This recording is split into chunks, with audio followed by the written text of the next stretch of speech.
Ink Ribbon. The first entry in the Resident Evil film franchise brought our favorite game series onto the big screen and launched a slew of sequels. But we aren't going to look at the sequels today. We are going to focus on the first entry that came out 20 years ago. From movie mistakes you can't unsee to punching producers in the face, here are 50 facts about Resident Evil. The movie was filmed primarily in Berlin, Germany, with the exception of Raccoon City scenes being filmed in Toronto. The film's rights were purchased by Constantine Films back in 1997 and went through several directors and rewrites before finally going to Paul Anderson, who had just made the very successful Mortal Kombat movie. Among the rejected directors was George A. Romero, and if you'd like to see more on that, I did a whole video on his script and what could have been. Originally set to star Sarah Michelle Gellar as Alice, Jennifer Love Hewitt and Kirsten Dunst were some of the actresses considered to play Jill Valentine when different scripts were being developed for the film, but it's been said that a big problem a lot of them had was the level of violence and the amount of nudity. Milla Jovovich landed the role mainly due to her performance in The Fifth Element, where she demonstrated both acting ability and physical prowess in all of her stunt work and action scenes. Milla Jovovich almost quit the film when Michelle Rodriguez was cast as Rain. The two get along in real life, but in the original version of the script, Alice was going to be this defenseless girl while Rain got all the action scenes, and she had to explain to Paul Anderson what needed to be changed and rewritten to make Alice into a stronger character that could complement Rain and the other cast members.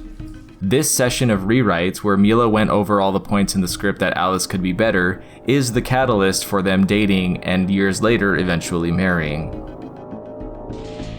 Being a fan of the games, Michelle Rodriguez had informed her agent that if anyone ever wrote a script about Resident Evil, that she wanted to be a part of it, and her agent duly put her in contact with Paul Anderson when his screenplay was bought. Most of the zombies that were cast were professional dancers. This allowed them to have zombies that were really good at moving their bodies in certain ways and used a particular dancer who had the ability to pop his joints out of their sockets.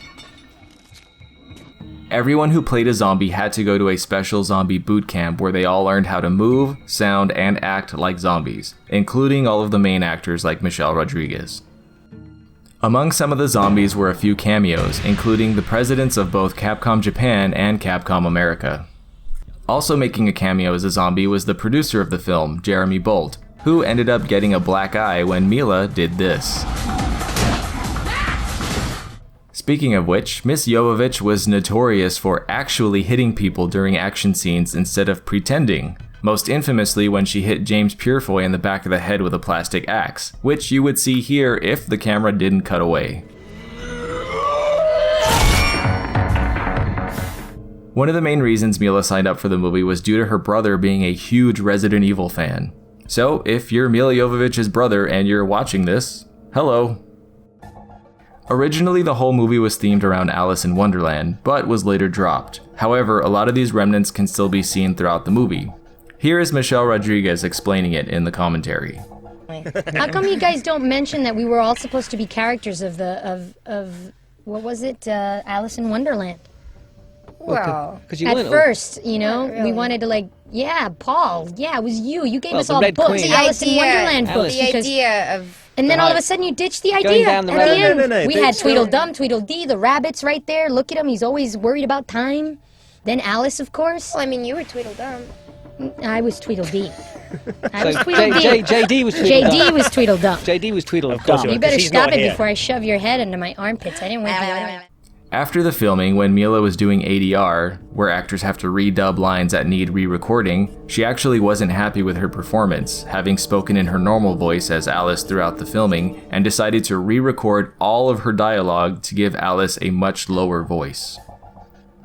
In a 2014 Reddit AMA, James Cameron revealed that this movie was his biggest guilty pleasure movie.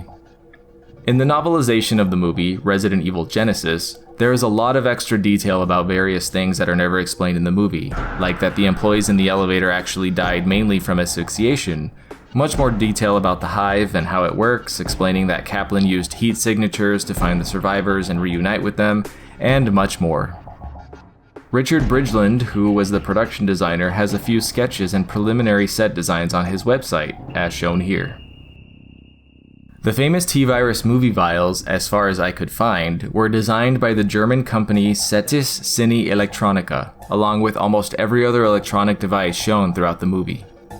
The opening shot where the vials are being picked up by a lab worker actually required a crane specialist to be flown in because even though they look simple, to actually pick up anything with these is apparently very, very difficult. The shots of the elevators were done practically using miniatures, but the CG wires were added in post. The crows were also CG due to the fact that they couldn't find any trained crows in Germany. The train was one of the largest things built, being primarily made out of wood and running on rubber tires. There was also a 3-foot-long scale miniature made for the shots of it moving around.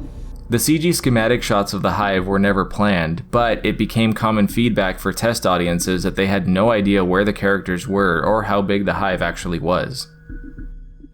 The zombie dog sequence was one of the biggest effect challenges in this film, because doing an action scene primarily with dogs had never been done before, and there weren't ever any dogs needing to wear full body makeup. Mostly. Because the dogs kept licking all the makeup off their faces, the visual effects team had to add it back on in post-production. There were 4 dogs total, and each one was trained to do something different based on their talent. For example, one dog was really good at snarling, another dog was really good at chasing, and another dog had the very specific training to jump through the window. Before you worry, the dog trainer was adamant that the dogs will not experience any pain, so he required the filmmakers to let him shove his face through the sugar glass to make sure that it was completely painless. And it was. No dogs were harmed on the set at all. Well, except for the rubber dummy one. The liquor animatronic that was on set was nicknamed Clint, after Clint Eastwood. The flooded lab scenes were the least enjoyed days of filming for the actors, who had to spend weeks and weeks in the water, which was freezing cold. The main actors had to learn several different skills and underwent training in climbing, commando training, martial arts, firearms, and more.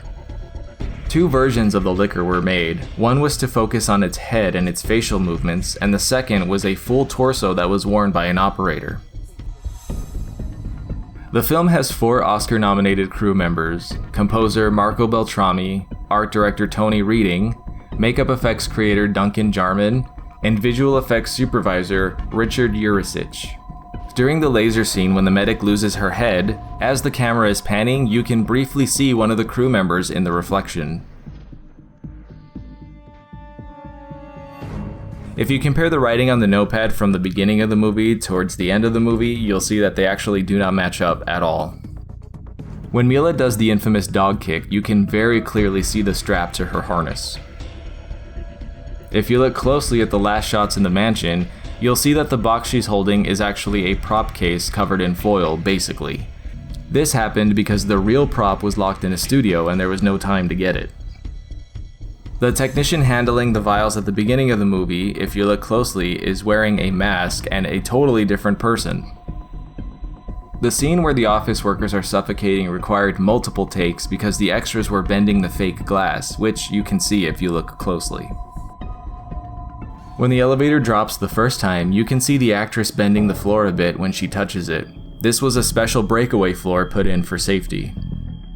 When the camera's zooming in on the heat signatures, you'll notice one of the animators gave Mila very large breasts, which she did notice.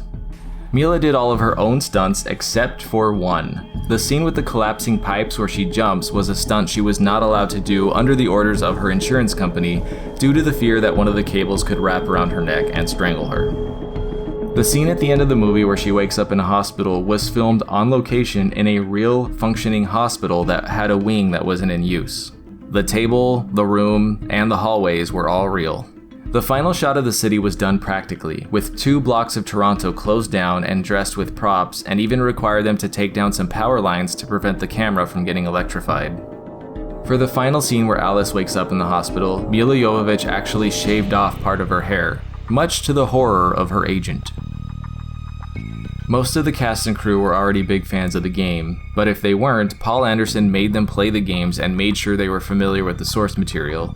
This was especially true for the production designer, who custom made sets to feel as though they were from the games, and the cinematographer to study the camera angles and how the cinematics in the games were. Because of her revealing outfit, Mila wasn't able to wear any padding to protect herself during most of her stunts. Because of this, as the movie was filmed, they went from adding fake bruises to her to constantly having to cover up real bruises with makeup. Paul Anderson stated that the movie serves as a prequel to the first game. This was specifically done because he felt that making an adaptation of the first movie would alienate fans of the second or third game and vice versa. Plus, it would probably be more satisfying to just go play the game instead. Ultimately, he treated it as if it was an entirely new Resident Evil game. There is an alternate ending that was filmed and shot but ended up going unused. It takes place 6 months after the events, and Alice walks into Umbrella's headquarters, where she is supposed to shoot a rocket that would split into smaller rockets and end the movie on a more upbeat note. But in the end, nobody was happy with this ending, so they filmed the one we know now. Though her name is never spoken in the entire movie, the main character's full name is Alice Abernathy. And that's it for this video. I hope you guys enjoyed it because I had a blast making it and learning about this movie. And listen, I know some fans have very strong opinions about this movie, but I absolutely love it. It's one of my favorite movies of all time. I'm not sure if I'll cover the other movies in the franchise, but if you'd like me to, then let me know down in the comments. If you like this video, then please hit that like button with a plastic axe, and check out my channel for more Resident Evil content just like this. Until next time, I'm Kai Morgan, and as always, thanks for watching Ink Ribbon. And a very special thank you to all of my Patreon supporters and YouTube members. Your extra support means the world to me and helps me keep making content for you guys.